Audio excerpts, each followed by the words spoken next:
শুরুতেই জানিয়ে দেব সংবাদ শিরোনাম, এরপর জানিয়ে দেব বিস্তারিত। প্রথমেই জানিয়ে দেব সেই রিয়াদের আরও একটি বাসার খোঁজ মিলল নগদ টাকা। জনস্রোতের ঈর্ষান্বিত হয়ে আমাদের বিরুদ্ধে অপপ্রচার চালানো হচ্ছে বললেন নাহিদ ইসলাম।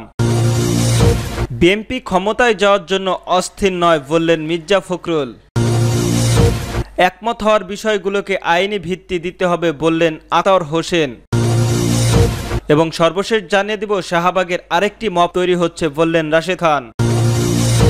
সেই রিয়াদের আরও একটি বাসার খোঁজ মিলল নগদ টাকা। গুলশানে চাঁদাবাজি করতে গিয়ে গ্রেপ্তার বৈষম্য বিরোধী ছাত্র আন্দোলনের সাবেক নেতা আব্দুর রাজ্জাক বিন সুলাইমান ওরফে রিয়াদের আরও একটি বাসার খোঁজ মিলেছে বলেছেন পুলিশ। একই সঙ্গে ওই বাসা থেকে নগদ 2,98,000 টাকা উদ্ধার করা হয়েছে। গুলশানের থানার ওসি হাফিজুর রহমান বলেন, রিয়াদের আরেকটি বাসার খোঁজ পেয়েছি আমরা। শাম্মী আহমেদের বাসা থেকে রিয়াদ ও তার সহযোগীরা যে 10 লাখ টাকার চাঁদাবাজি নিয়েছিল তার মধ্যে 2,98,000 টাকা আজ ভোরে বড্ডার বাসা থেকে উদ্ধার করা হয়েছে। বাকি টাকা উদ্ধারের চেষ্টা চলছে। তিনি বলেন, আমরা রিয়াদের আরো চাঁদাবাজির বিষয়ে খোঁজ নিচ্ছি। গত 26শে জুন আওয়ামী লীগের সাবেক এমপি আব্দুল কালাম আজাদের গ্রিন রোডের ব্যবসা প্রতিষ্ঠানে যান রিয়াদ ও তার কয়েকজন সহযোগী। মব তৈরি, হুমকি দিয়ে ও গলায় জুতার মালার পরানোর ভয় দেখানো হয়। এরপর আজাদের কাছ থেকে যে 5 কোটি টাকার চেক ও একটি জামিন দলিল নেন রিয়াদ। নবজাতীয় সংসদের 6 নং আসনের এমপি ছিলেন আজাদ। এদিকে রিয়াদের ঢাকার বাসা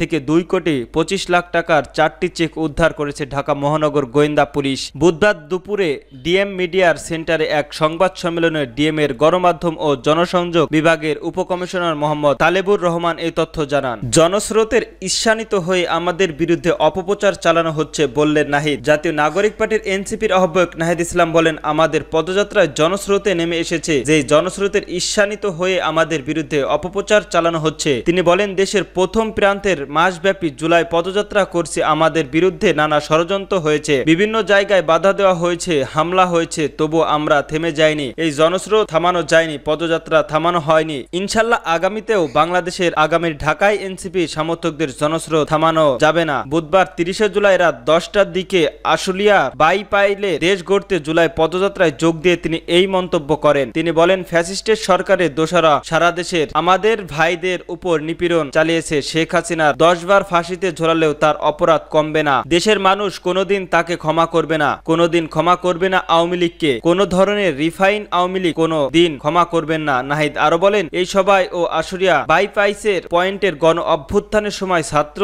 জনতা ফ্যাসিস্টের শক্তির বিরুদ্ধে বুক চিতিয়ে লড়াই করেছিল। সবার ও আশুলিয়ার গণ অভ্যুত্থানের সময় আন্দোলনের স্পট ছিল একদিকে নারায়ণগঞ্জ যাত্রাবাড়ির, অন্যদিকে সাভার আশুলিয়ার, ওইদিকে গাজী টুঙ্গি। আপনাদের প্রতিরোধ তৈরি করেছিল বলেই ঢাকা সুরক্ষিত ছিল, ঢাকার মানুষের রাজপথে নামতে সাহস করেছিল। তিনি আরো বলেন, ঢাকা জেলা 5টি আওয়ামী লীগের আগামীতে নেতৃত্ব তৈরি দিতে হবে। দীর্ঘদিন ধরে এই উপজেলাগুলোর বৈষম্য এবং বঞ্চনার শিকার হয়েছে। আমরা মনে করি এই 5টি উপজেলার অনেক সম্ভাব্য রয়েছে। শিল্প অঞ্চল গড়ে তোলা সম্ভব, শ্রমিক অঞ্চল রয়েছে এই সাভারে, কিন্তু নানা কারণে শ্রমিকরা আন্দোলনে গড়ে তোলে। কারণ শ্রমিকদের ন্যায্য মজুরি দেওয়া হয় না। এই শ্রমিকরাই আমাদের গণ অভ্যুত্থানের শক্তি জুগিয়েছে, রাজপথের বুলেটের সামনে দাঁড়িয়েছে। আমরা সেই শ্রমিকদের ন্যায্য মজুরির জন্য লড়াই করতে চাই। একমত হওয়ার বিষয়গুলোকে আইনে ভিত্তি দিতে হবে বললেন আতাউর হোসেন। এনসিপির সদস্য সচিব আতাউর হোসেন বলেছেন, রাজনৈতিক দলগুলোর একমত হওয়ার বিষয়গুলোকে আইনি ভিত্তি দিতে হবে, অন্যথায় এর কোনো মূল্য থাকবে না। তিনি বলেন, একটি ঐতিহাসিক দলিল হিসাবে থাকবে। এর একটি 2 বছরের প্রস্তাবকে এনসিপির নাচক করেছে। এটি হলে আমরা সই করব না, কারণ পরবর্তী সরকারের স্বীকৃতি দেবে এমন কথার ফাঁকিবাজি ছাড়া আর কিছুই নয়। এনসিপির সদস্য সচিব বলেন, 36শে জুলাইয়ের মধ্যে জুলাই ঘোষণাপত্র দিতে হবে। এই নিয়ে বিন্দু মাত্র ছাড় দেওয়া যাবে না, এর আইনি ভিত্তিতে দিতে হবে। এর ব্যতীত হলে ফ্যাসিবাদী বিরোধী সব শক্তিকে ঐক্যবদ্ধভাবে আদায় করতে হবে। আর ঐক্যমত কমিশনের একমত হওয়ার বিষয়গুলি নিয়ে জুলাই সনদ হতে হবে আইনিকভাবে। তিনি বলেন, আরেকটি বিষয় হলো অনেক জুলাই ঘোষণাপত্র ও জুলাইয়ের সনদকে গুড়িয়ে ফেলেছে, অথচ 2 বিষয়ে আলাদা আলাদা সনদের মাধ্যমে রাষ্ট্র কাঠামোর বিষয়গুলি সন্নিবেশিত হবে। আর জুলাই ঘোষণাপত্রের আন্দোলনের ঘটনা প্রবাহ।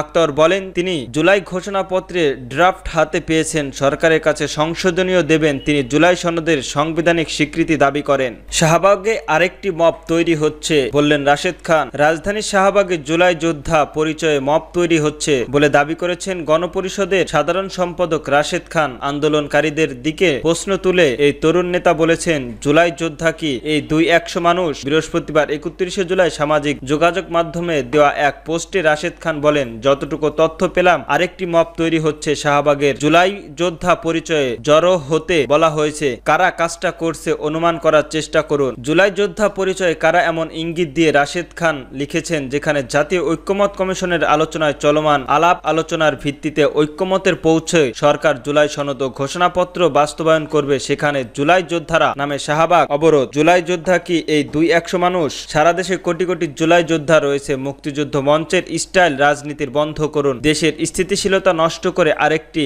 1-11 সৃষ্টি করে দেশকে অনিশ্চিতের গন্তব্যের দিকে নিয়ে যাওয়ার অপচেষ্টা দেশবাসী রুখে দিবে ইনশাল্লাহ। পোস্টে তিনি আরো লেখেন, ঐক্যমতের ভিত্তিতে সরকারের ঘোষিত সময়ে জুলাই সনদ ও ঘোষণাপত্র চাই। এটা নিয়ে পরিস্থিতি ঘোলাটে করা রাজনৈতিক ফায়দা নেওয়ার পরিণতি ভালো হবে না। ঘোলাটে পরিস্থিতিতে সবচেয়ে বেশি রাজনৈতিক ফায়দা নিবে আওয়ামী লীগ। ফ্যাসিবাদী বিরোধী ঐক্য বজায় রাখুন। দেশের অস্থিতিশীলতা করা ভারতীয়দের ফাঁদ থেকে দূরে থাকুন।